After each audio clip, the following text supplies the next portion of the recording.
नाज़रीन इकराम अस्सलामु अलैकुम। आपका हमारे चैनल TS इंडिया में इस्तकबाल है। गुजरात अहमदाबाद से लंदन जाने वाला एयर इंडिया का तैयारा जिसमें 242 अफराद सवार थे, उड़ान भरते ही एक आबादी वाले इलाके में जा गिरा और हादसे का शिकार हो गया। सवार होने वालों में 169 हिंदुस्तानी, 53 बरतानवी, 1 कनाडा और 7 पुर्तगाल के शहरी शामिल थे। तस्वीरों में देखा जा सकता है कि एयर इंडिया का तैयारा उड़ान भरने के बाद कुछ लम्हों में ही आहिस्ता आहिस्ता नीचे ज़मीन की तरफ आने लगा और ज़मीन पर गिरने के बाद जलकर मुकम्मल तौर पर खाकिस्तर हो गया। पायलट ने कंट्रोल रूम से मदद लेने की कोशिश की, लेकिन वक्त इतना कम था कि ये मुमकिन न हुआ। हालांकि तैयारा 2 इंजन के साथ प्रवास कर रहा था। अगर एक इंजन फेल हो भी जाता तो तैयारा दूसरे इंजन के साथ अपनी उड़ान महफूज तौर पर कर सकता था या फिर किसी करीबी एयरपोर्ट पर दोबारा वापस हो सकता था। लेकिन कहा जा रहा है कि तैयारे के दोनों इंजन फेल हो चुके थे, जिसकी वजह से ये दर्दनाक हादसा पेश आया। जबकि हादसे की असल वजह तो ब्लैक बॉक्स के मिलने के बाद ही मालूम हो सकेगी। तैयारा जहां गिरा वो एक मेडिकल कॉलेज के हॉस्टल की इमारत बताई जा रही है, जिसके तस्वीर सोशल मीडिया पर वायरल हैं। और जिस वक्त ये तैयारा इस इमारत पर गिरा उस वक्त हॉस्टल के बहुत से अफराद लंच के लिए इकट्ठा हुए थे, जिसकी वजह से मुसाफिरीन के साथ साथ मकामी लोगों के भी हादसे में हलाक होने का इम्कान बताया जा रहा है। तैयारे में साबिक चीफ मिनिस्टर गुजरात की हलाकत की भी इत्तला है। इस पूरे तकलीफदा वाक़े के दौरान अच्छी बात सिर्फ ये रही कि एक मुसाफिर 38 साला रमेश ने इमरजेंसी एग्ज़िट का इस्तेमाल करते हुए तैयारे से छलांग लगा दी, जिसके सबब वो इस हादसे में महफूज रहा। लेकिन वो कूदने की वजह से ज़ख्मी हो गया और इस वक्त वो ज़ेरे इलाज है। वज़ीर शहरी हवाबाजी ने हादसे के मकाम पर पहुंचकर बचावकारी मुहिम को अपनी निगरानी में अंजाम दिया। वज़ीर मौसूफ़ मुतअल्लिक़ा महकमा एजाज से ज़ाती तौर पर राबिता करते हुए ज़रूरी काम और मदद के लिए की जाने वाली कार्रवाई में शामिल रहे।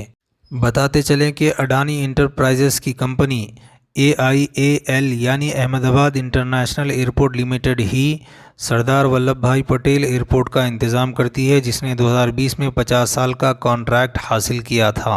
जबकि एयर इंडिया को टाटा ग्रुप ने अक्टूबर 2021 को ख़रीदा। हुकूमत ने एयर इंडिया को टाटा ग्रुप के हवाले करके प्राइवेट कर दिया था। इस विमान में कुल मिलाकर 230 यात्री देश के और विदेश के और 12 क्रू मेंबर सवार थे। इसमें से एक यात्री का बचने का अच्छा समाचार मिला है, मैं उनको मिलकर आया हूं। मृत्यु का आंकड़ा तो DNA परीक्षण और यात्रियों की पहचान के बाद ही अथॉरिटी अधिकृत रूप से घोषित करेगी, मगर जो यात्री बचा है उसको मैं मिलकर आया हूं। घटना के तुरंत बाद गुजरात सरकार ने बहुत तरह से डिजास्टर मैनेजमेंट की सारी इकाइयों को अलर्ट करते हुए, चाहे हेल्थ डिपार्टमेंट हो, चाहे फायर ब्रिगेड हो, चाहे पुलिस विभाग हो, भारत सरकार की भी CAPF को संपर्क कर सभी ने एक साथ मिलकर राहत और बचाव का कार्य चालू किया। मगर 1.25 लाख लीटर ईंधन वो विमान के अंदर ही था और लगभग गर्मी तापमान इतना ऊंचा हो गया कि किसी को बचाने की मौका ही नहीं मिला। अब मैं घटना स्थान पर भी जाकर आया हूं। सारे यात्रियों के मृतदेह को बाहर निकालने का काम लगभग समाप्त हो चुका है।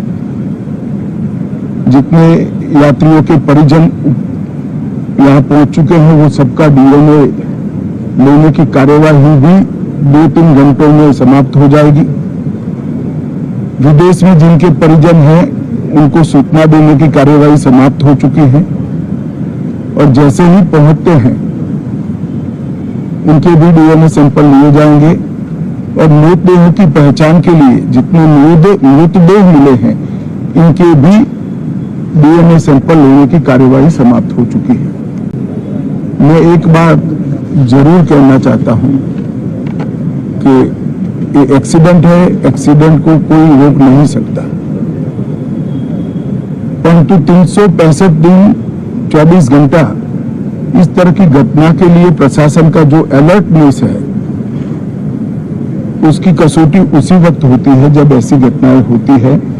और आज गुजरात के डिजास्टर मैनेजमेंट की तैयारियों का एक प्रकार से दुर्भाग्यपूर्ण तरीके से मगर कसौटी हुआ और बहुत तोड़ा के साथ यहाँ पर काम किया गया। इंशाल्लाह मज़ीद अपडेट के साथ आपसे मुलाकात होती रहेगी। आपसे गुजारिश है चैनल को सब्सक्राइब करें। अल्लाह हाफिज़।